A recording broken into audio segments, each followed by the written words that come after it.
ഈ 2010 കൊണ്ട് ഉദ്ദേശിക്കുന്നത് എന്താണ്? അതായത് അച്ഛൻ ഈ 2010-ലാണ് ഇവിടെ അച്ഛനെ ധ്യാനിക്കാൻ വേണ്ടിയിട്ടും സമാധിയാവാൻ വേണ്ടിയിട്ട് ഋഷിപീഠം സ്ഥാപിച്ചത്. യൂട്യൂബിൽ കളിയാക്കുന്നുണ്ട്. മറ്റുള്ളവരെ പരിഹസിച്ച് തനിക്ക് പണം ഉണ്ടാക്കണം എന്നുള്ള ലക്ഷ്യബോധം അവർക്കുണ്ട്. എനിക്ക് പരിഹസിച്ചാലേ എനിക്ക് ജീവിക്കാൻ പറ്റത്തുള്ളൂ. അച്ഛൻ്റെ നാമം പറഞ്ഞിട്ട് അവർ പരിഹസിച്ച് അവർ ജീവിക്കാൻ തീരുമാനിച്ചിരിക്കുന്നതുകൊണ്ട് നമുക്കൊന്നും പറയാൻ പറ്റില്ല. സുഹൃത്തുക്കളെ, ഞാനിപ്പോൾ നിൽക്കുന്നത് നമ്മുടെ ഗോപൻ സ്വാമിയുടെ സമാധി കേന്ദ്രത്തിലാണ്. അതിനോടനുബന്ധിച്ചുള്ള ക്ഷേത്രത്തിലുമാണ്. പുള്ളിക്കാരൻ്റെ മകനുണ്ട്. നമുക്ക് കാര്യങ്ങളൊക്കെ എന്തായെന്ന് ചോദിച്ചു നോക്കാം. അപ്പോൾ ഈ ക്ഷേത്രത്തിന് എത്ര വർഷത്തെ പഴക്കമുണ്ട്? അത് ക്ഷേത്രത്തിന് 40 വർഷത്തോളം പഴക്കമുണ്ട്. അതിനുശേഷം അച്ഛൻ നിർമ്മാണം എല്ലാം പൂർത്തിയാക്കിയിട്ട് 25 വർഷമായി.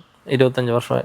പൈസയുടെ ഒക്കെ ബുദ്ധിമുട്ടുകൊണ്ടും തീർച്ചയായിട്ടും അതെ 25 വർഷത്തോളം കഠിന അധ്വാനം ചെയ്ത് കൂലിപ്പണി എടുത്ത് തന്നെയാണ് ഓരോ സ്റ്റെപ്പ് പോയി. ആദ്യം ഫൗണ്ടേഷൻ, പിന്നെ അത് പഞ്ചവർഗം, പിന്നെ ഭിത്തി ചെയ്ത്, പിന്നെ അത് വാർത്ത് അതിനെ ഓരോ ശിലകൾ കൊണ്ടുവരണ സമയത്ത് അങ്ങനെ ഓരോ ഘട്ടപ്പണിയും അത്രയും വർഷങ്ങളെടുത്ത് 25 വർഷത്തോളം എടുത്ത് തന്നെയാണ് ഈ അമ്പലം പൂർത്തിയാക്കുന്നത്. അത്രയും കഷ്ടപ്പെട്ട് യാതനകൾ സഹിച്ച് തന്നെയാണ് ഈ അമ്പലം ചെയ്ത് പൂർത്തിയാക്കിയിരിക്കുന്നത്. അച്ഛൻ ഓരോ സ്റ്റെപ്പായി ഇപ്പം നമസ്കാര മണ്ഡപം തന്നെ പഞ്ചവർഗം മാത്രമേ കെട്ടിയിട്ടിട്ടുള്ളൂ. ഇങ്ങനെ ഇതേപോലെ ഓരോ സ്റ്റെപ്പായിട്ടാണ് അച്ഛൻ്റെ ഓരോ വർക്കുകളും. ഒരിക്കൽ ഈ ഷടാധാര പ്രതിഷ്ഠ ചെയ്ത മഹാലിംഗ പ്രതിഷ്ഠയാണ് അച്ഛൻ ചെയ്തിരിക്കുന്നത്. എല്ലാവർക്കും, അതായത് ഇപ്പം ദ്വാരപാലരടക്കം ശിലയിൽ നിർമ്മിച്ച ദ്വാരപാലരടക്കം അച്ഛൻ ചെയ്തു. അതും ഓരോ ഘട്ടം ഓരോ സമയം, അതായത് പൈസ വരുന്നതനുസരിച്ച് ആണ് ഈ 25 വർഷം കൊണ്ട് ഈ ക്ഷേത്രം പൂർത്തിയാക്കിയിരിക്കുന്നത്. ഭഗവാന്റെ ശ്രീകോവിൽ മാത്രമേ പൂർത്തിയായിട്ടുള്ളൂ. ഇനി ദേവിയുടെ ക്ഷേത്രമുണ്ട്, അതുപോലെ ഗണപതിയുടെ അമ്പലമുണ്ട്. ഇതെല്ലാം ഇനി ഭാവിയിൽ മക്കളായ നമ്മൾ തന്നെ ചെയ്യേണ്ടത്. പക്ഷേ നമുക്ക് ഈ സമാധിയുമായിട്ട് ബന്ധപ്പെട്ടോ അല്ലെങ്കിൽ ക്ഷേത്രമായി ബന്ധപ്പെട്ടോ ഒരിക്കലും അത് ബിസിനസ് ആക്കാനോ, ഇതൊരു പുണ്യക്ഷേത്രമാണ്, ഇത് കച്ചവടമാക്കാനോ താല്പര്യമില്ല. നമ്മൾ പശു വളർത്തി അധ്വാനിച്ച് നമ്മൾ ജീവിക്കാനാണ് താല്പര്യം. ഈ സമാധിയിൽ വരുന്ന പൈസ നമുക്ക് ഉപജീവനമായിട്ട് ഒരിക്കലും എടുക്കത്തില്ല. ഇത് കച്ചവട സ്ഥലമല്ല, ക്ഷേത്രത്തിന്റെ ഭക്തിയാണ്. ഈ വരുന്ന പൈസ ക്ഷേത്രത്തിന്റെ പുനരുദ്ധാരണത്തിന് വേണ്ടി ഉപയോഗിക്കും. തീർച്ചയായിട്ടും ഈ വരുന്ന പൈസ ക്ഷേത്രത്തിന്റെ പുനരുദ്ധാരണത്തിന് മാത്രമേ നമുക്ക് എടുക്കാൻ പറ്റത്തുള്ളൂ. അല്ലാതെ ഇതൊരു കച്ചവട സ്ഥാപനമായിട്ടോ ഒന്നും അങ്ങനെ ഒരിക്കലും ആരും കാണരുത്. ഇതല്ല, ഇത് ഭക്തിയാണ്. ഭക്തി വേറെ, നമ്മുടെ ഉപജീവനം വേറെ. അതാണ് നമ്മുടെ ഗോപൻ സ്വാമി അതുപോലെ തന്നെ വർഷങ്ങൾക്ക് മുമ്പേ തീരുമാനിച്ച കാര്യമായിരുന്നു സമാധി ആവണമെന്ന്. കാരണം ഈ ബാക്ക് ഹിസ്റ്ററിയൊക്കെ നോക്കിക്കഴിഞ്ഞാൽ മനസ്സിലാവും. പുള്ളി ഒരു സുപ്രഭാതത്തിൽ അങ്ങനെ ആയതല്ല.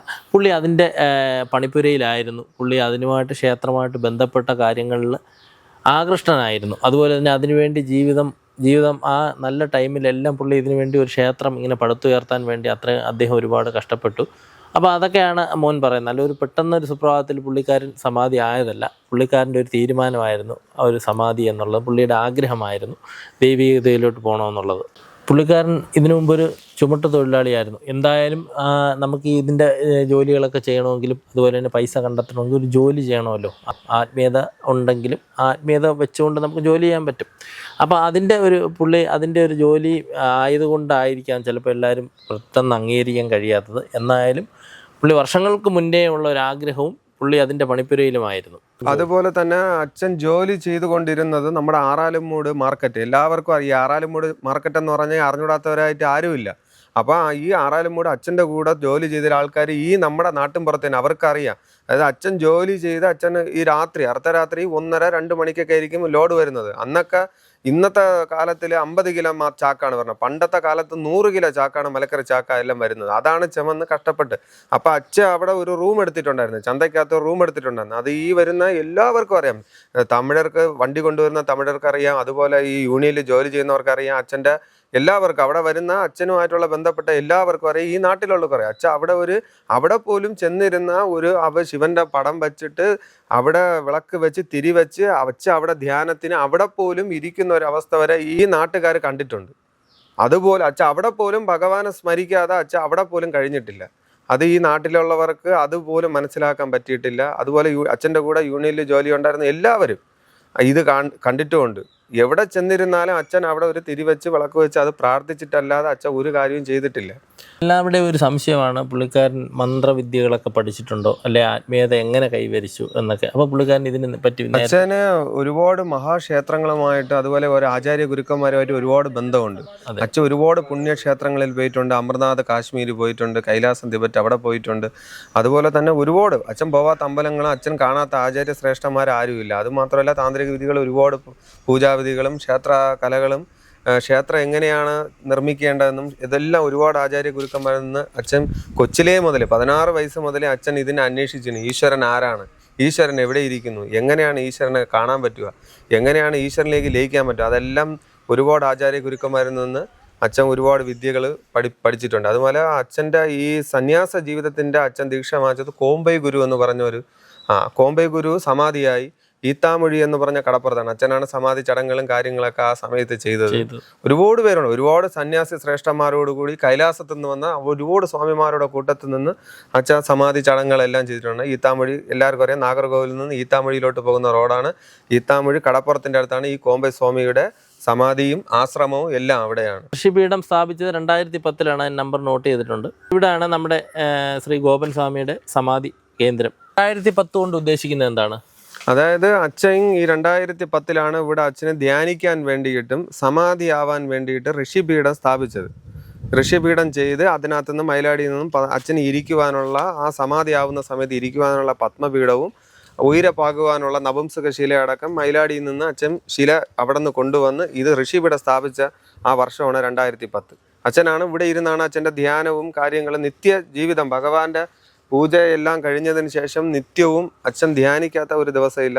ഇവിടെ ഇരുന്നാണ് അച്ഛൻ ഈ ആൽവർഷ ചുവട്ടിൽ ഈ ഋഷിപീഠത്തിൻ്റെ ഇരുന്നാണ് ധ്യാനം അച്ഛൻ ചെയ്യുന്നത് നിത്യവും. ഇത് കാണുമ്പോൾ തന്നെ നമുക്ക് മനസ്സിലാവും ഇത് പെട്ടെന്നുള്ള ഒരു സമാധിയുടെ തീരുമാനങ്ങളല്ല എന്ന്. ഇത് ഏകദേശം 14 വർഷത്തിന് മുമ്പേ പുള്ളി അത് തീരുമാനിച്ച്, അതിന് മുമ്പേ തീരുമാനിച്ചതാണ്. അപ്പോഴാണ് പുള്ളിക്ക് സാധ്യമായത്. 2010 ഇത് എല്ലാം കെട്ടി റെഡിയാക്കിയിട്ടുണ്ടായിരുന്നു. സമാധി ആയ ദിവസം നിങ്ങൾക്ക് എങ്ങനെ മനസ്സിലായി? പുള്ളി മുൻകൂട്ടി പറയുമോ അങ്ങനെ എന്തെങ്കിലും? അതെ, തീർച്ചയായിട്ടും അതിനെ ഞാൻ പറഞ്ഞുതരാം. അതായത് നമ്മൾ ആദ്യം മുതലേ ഞാൻ അത് പറഞ്ഞിട്ടുണ്ട് എല്ലാ മീഡിയസ് എടുത്തും. പക്ഷെ അവര് നാട്ടുകാരുടെ വാക്കുകൾ കേട്ടിട്ട് ഇപ്പം നമ്മളിപ്പോൾ ഒരു വീട്ടിൽ നമ്മളിപ്പോൾ ഒരു താമസിക്കുന്ന തൊട്ടടുത്തുള്ള ആൾക്കാരായിരുന്നാലും അല്ലെ ബന്ധുക്കളായിരുന്നാലും നമ്മുടെ ശത്രുക്കൾ ആദ്യം അവരായിരിക്കും. ഏത് സ്ഥലം എടുത്തിരുന്നാലും, ഈ ലോകത്തുള്ള ഏത് സ്ഥലം എടുത്തിരുന്നാലും തൊട്ടടുത്ത് കിടക്കുന്ന നാട്ടുകാരും, അതായത് നമ്മുടെ വളർച്ചയ്ക്ക് ഓരോ ദിവസം ചെല്ലുന്തോറും ഈ മഹാക്ഷേത്രം വളർന്നുകൊണ്ടിരിക്കുകയാണ്. വികസന പ്രവർത്തനങ്ങളായിരുന്നാലും എന്ത് കാര്യമായിരുന്നാലും പൂജാതി കാര്യങ്ങളായാലും ഈ ക്ഷേത്രത്തിൻ്റെ വളർച്ച വളർന്നുണ്ട്. അപ്പോൾ ഈ ഒരു വളർച്ച അവർക്ക് അസൂയയാണ്. അപ്പോൾ അസൂയ കൊണ്ട് സ്വാഭാവികമായിട്ട് അവർക്കൊരിത് ദേഷ്യങ്ങളും അതുപോലെ ഈ ക്ഷേത്രത്തിനോടനുബന്ധിച്ചുള്ള അവർക്ക് കൊടുത്തില്ല എന്നുള്ള ഇതും എല്ലാവരും ദേഷ്യവും കൂടെ ഉണ്ട്. അപ്പോൾ അത് സ്വാഭാവികമായിട്ട് ശത്രുക്കളായിരിക്കും. അപ്പോൾ ആ ശത്രുത മനസ്സിൽ വരുത്തി വെച്ചുകൊണ്ട് തന്നെയാണ് അവർ ഈ ഒരു അവസരം വന്നപ്പോൾ അവരത് വിനിയോഗിച്ച്. പിന്നെ നമ്മുടെ അച്ഛൻ്റെ സമാധിയോടനുബന്ധിച്ച് അച്ഛൻ്റെ ആഗ്രഹമാണത്. അച്ഛൻ പറഞ്ഞിട്ടുണ്ട് ഇത് ഇത്രയും ശത്രുക്കളുള്ള സ്ഥലത്ത് ഒരിക്കലും എൻ്റെ സമാധി ചടങ്ങുകൾ അങ്ങനെ ഭംഗപ്പെടുത്താൻ പാടില്ല, സ്വർഗവാതിൽ ഏകാദശിയാകുന്ന സമയമാണ്. അപ്പോൾ അതുകൊണ്ട് എൻ്റെ സമാധിയുമായിട്ട് ബന്ധപ്പെട്ട് ഒരിക്കലും ഇത് ആരെയും വിളിച്ച് വരുത്തി ഇതിനെ എൻ്റെ ആ സമാധിയുടെ മുഹൂർത്തത്തെ തെറ്റിക്കരുത്. അതുകൊണ്ട് മക്കളുടെ കർത്തവ്യം എങ്ങനെയാണോ എൻ്റെ സ്വന്തം അച്ഛൻ എങ്ങനെയാണോ മക്കളടുത്ത് അച്ഛൻ പറഞ്ഞ അതേപോലെ നമ്മളെ മക്കളെന്നുള്ള നിലയിൽ നമുക്ക് കേൾക്കാതിരിക്കാൻ പറ്റത്തില്ല. അപ്പോൾ അതുകൊണ്ട് അച്ഛന് സമാധിയാകുന്ന സമയം ഭഗവാന്റെ പൂജകളെല്ലാം നിത്യവും കഴിഞ്ഞ് അച്ഛൻ വന്ന് കാര്യമായി ഇരുന്ന് ഒരു 10 മണിയായപ്പോൾ അച്ഛന് സമാധിയാവണമെന്ന് പറഞ്ഞു. അമ്മയടുത്ത് പറഞ്ഞു, എല്ലാം പറഞ്ഞ് അച്ഛൻ സമാധിയാകാൻ സമയമായപ്പോൾ ഈ ഋഷിപീഠത്തിൽ വന്ന് ഈ പത്മാസനത്തിൽ ഇരിക്കുകയും അച്ഛൻ നേരത്തെ തന്നെ ഈ മയിലാടിയിൽ നിന്ന് കൊണ്ടുവന്ന ആ ശിലയിൽ പത്മപീഠത്തിൽ അച്ഛൻ ഇരിക്കുകയും അച്ഛൻ തൻ്റെ പ്രാണായാമ കലകളിലൂടെ അച്ഛൻ്റെ യോഗ സിദ്ധി കൊണ്ട് അച്ഛൻ ആ ഒരു 11:30 അടുപ്പിച്ച് അച്ഛൻ സമാധിയാവുകയും ചെയ്തു. അവർക്ക് പറ്റിയ ഒരു തെറ്റെന്ന് പറഞ്ഞ് ഈ സമാധി മറ്റൊരാളെ സമാധി മറ്റൊരാളെ അറിയിച്ചില്ല. ഒരു പഞ്ചായത്ത് മെമ്പറെ ആരെയും അറിയിച്ചില്ല. ഈ സമാധിയുടെ നിയമങ്ങളെന്ന് പറയുമ്പോൾ അങ്ങനെ അറിയിക്കാൻ പാടില്ലെന്നാണ് പറയുന്നത്. എന്നാലും കുറച്ച് പേരെ ഒന്നും അറിയിക്കാൻ പറ്റില്ല. അവർ അച്ഛൻ്റെ കർത്തവ്യങ്ങൾ അച്ഛൻ്റെ കർമ്മങ്ങൾ നിറവേറ്റാൻ വേണ്ടി, അച്ഛൻ്റെ ആഗ്രഹം സഫലീകരിക്കാൻ വേണ്ടി പെട്ടെന്നുള്ള കാര്യങ്ങൾ അവർ ചെയ്തെന്നേ ഉള്ളൂ. അപ്പം ഇത് റിപ്പോർട്ടൊക്കെ വന്നപ്പോൾ ഏകദേശം മനസ്സിലായി കാണും എല്ലാവർക്കും. പോസ്റ്റ്മോർട്ടം റിപ്പോർട്ടൊക്കെ എങ്ങനെയായിരുന്നു? അതായത് സ്വാഭാവിക മരണം തന്നെ. അതായത് അച്ഛന് ഈ എങ്ങനെയാണോ സമാധി ഇരുന്ന പൊസിഷൻ അത് തന്നെയായിരുന്നു അവർ ഇത് ഇളക്കിയ സമയത്തും കണ്ടത്. അപ്പോൾ സമാധി ഈ പൊസിഷൻ, അതായത് സമാധിയിൽ നമ്മൾ എങ്ങനെയാണ് ആദ്യം മുതൽ എങ്ങനെയാണോ അച്ഛൻ്റെ സമാധിയുമായിട്ട് ബന്ധപ്പെട്ട് പോലീസുകാരുടെ അടുത്ത് നമ്മൾ എങ്ങനെയാണോ നമ്മൾ മൊഴി കൊടുത്തിരിക്കുന്നത് അതുപോലെ അവർ ഇളക്കിയ സമയത്ത് അതുപോലെയായിരുന്നു. അതുപോലെ പോസ്റ്റ്മോർട്ടം നടത്തിയപ്പോഴും നമ്മൾ ആദ്യം എങ്ങനെയൊക്കെയാണ് അച്ഛൻ്റെ സമാധിയെക്കുറിച്ച് നമ്മൾ പറഞ്ഞ കാര്യങ്ങളും, പിന്നെ സ്വാഭാവിക മരണമാണ്, അല്ലാതെ വേറെ ഒന്നും ദുരൂഹത, എല്ലാവരും പറഞ്ഞ ദുരൂഹതയൊന്നും അതിനകത്തില്ലായിരുന്നു. അപ്പം ഇതെല്ലാം സമാധി സത്യമാണെന്ന് തെളിയുകയും ചെയ്തു. പോസ്റ്റ്മോർട്ടം റിപ്പോർട്ടിൽ പറഞ്ഞിരിക്കുന്ന പാടുകൾ എന്നൊക്കെ പറയാം. പുള്ളി ഒരു കൂലിപ്പണിക്കാരനായിരുന്നു ആദ്യമേ. അപ്പോൾ അങ്ങനെയുള്ള ചെറിയ സ്വാഭാവികമായിട്ട് ജോലി ചെയ്യുന്ന സമയത്തൊക്കെ മുറിവുകളൊക്കെ ഉണ്ടാവാം. അപ്പോൾ അവിടെ പാടുണ്ടായിരുന്നു ഇവിടെ പാടുണ്ടായിരുന്നു എന്നൊക്കെ പറഞ്ഞു. അതൊക്കെ ഏകദേശം പോസ്റ്റ്മോർട്ടം റിപ്പോർട്ടിൽ അങ്ങനെ തലേ ദിവസമോ അല്ലെങ്കിൽ ഈ സമയത്തോ വല്ലതും ആയിരുന്നെങ്കിൽ അത് കൃത്യമായിട്ട് കണ്ടുപിടിച്ചേനെ. അങ്ങനെയൊന്നുമില്ല. എല്ലാവരുടെയും കൈകളും കാലും ഒക്കെ നമുക്ക് മുറിയാൻ പറ്റും, ജോലി സമയത്തൊക്കെ മുറിയാം. അത് ഇതുമായിട്ട് ഒന്നും താരതമ്യപ്പെടുത്തുന്നത് ശരിയല്ല. ആദ്യമായിട്ട് 10 ദിവസം കഴിഞ്ഞാണ് ഇത് പൊളിക്കുന്നത്. അപ്പൊ എന്തും ശരീരത്തിന് തൊലിയൊക്കെ ചെറിയ രീതിയിലൊക്കെ പ്രശ്നങ്ങൾ വരാം. അതെ. അല്ലാതെ വേറെ പ്രശ്നങ്ങളോ പാടുകളൊക്കെ പണ്ടേ ഉണ്ടായിരുന്നതാണ് അച്ഛന്. അല്ലാതെ അങ്ങനെ കൂലിപ്പണിക്കാർക്ക് പാടുകൾ വരും, സ്വാഭാവികമാണ്. അല്ല, പല ആൾക്കാരുടെയും തെറ്റിദ്ധാരണ എന്ന് പറയുന്നത് നിങ്ങൾ ഈ ക്ഷേത്രം വെച്ച് എന്തോ വരുമാനം സമ്പാദിക്കാനാണ്, അല്ലെ നിങ്ങളുടെ ചിലവുള്ള പൈസ കണ്ടെത്താനാണ്. അതിൽ അങ്ങനെ പറയുന്നില്ല, എന്തെങ്കിലും വാസ്തവമുണ്ട്? ഇപ്പോൾ സുരേഷ് ഗോപി സാർ നിങ്ങൾക്ക് ജീവിക്കാൻ വേണ്ടി 2 പശുക്കളെ തരാമെന്ന് പറയുന്നത് അത് ശരിയാണോ?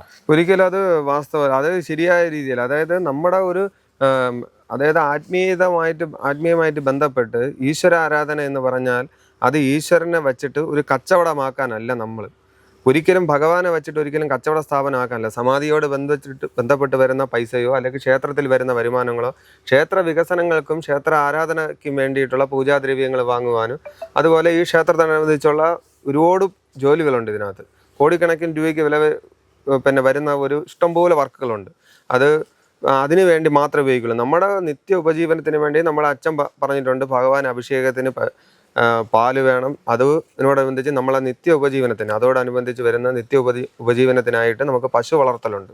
അപ്പൊ ആ പശു വളർത്തി തന്നെയാണ് നമ്മൾ ഇനിയും അങ്ങോട്ട് നമ്മുടെ ഉപജീവനം കഴിക്കാൻ ആഗ്രഹിക്കുന്നത്. അല്ലാതെ ഈ ഒരു ഇത് വെച്ചിട്ട് ഈ സമാധിയുമായിട്ട് ബന്ധപ്പെട്ടോ ക്ഷേത്രത്തിൽ വരുന്ന വരുമാനങ്ങൾ വെച്ചിട്ട് നമ്മൾ ഒരിക്കലും അങ്ങനെ ജീവിക്കാൻ നമുക്ക് താല്പര്യമില്ല. നമ്മുടെ പിന്നെ സുരേഷ് ഗോപി സാറ്, ചന്ദ്രേഷ് സാറും എല്ലാവരും കൂടെ വിളിച്ച് നമ്മൾ സുരേഷ് ഗോപി സാറ് 2 പശുക്കളെ തരാമെന്ന് പറഞ്ഞിട്ടുണ്ട്.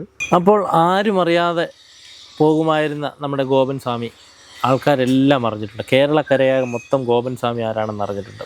അപ്പോൾ അതും ഒരു ദൈവവിധിയാണ് കേട്ടോ. പുള്ളി ആത്മീയതയിലേക്ക് പോയതിൻ്റെ ഒരു തെളിവാണത്. അല്ലെങ്കിൽ ആരും അറിയില്ലായിരുന്നു.